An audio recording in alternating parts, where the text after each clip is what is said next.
In this tutorial, I'm going to show you how to use PDF automation in Next. Here, I'm going to add a Word document to Next by using drag and drop. I'll choose the document type. Here I'll use a customer letter, and I'll fill in the customer number or customer name, and then add a subject to the text document. I press save, and now the document in Word format has been added to Next. When I refresh the screen, I'll see that the document has just been added. On the right-hand side, I see also that the original Word document is still intact in Next.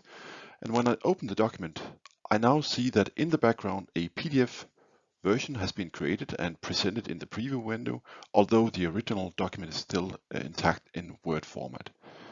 If I choose to share, here download, I can choose whether I want to download the original or a PDF version of the Word document. All running automatically in the background in Next. That's all for now. Thanks for watching. Next Way, making good business run better.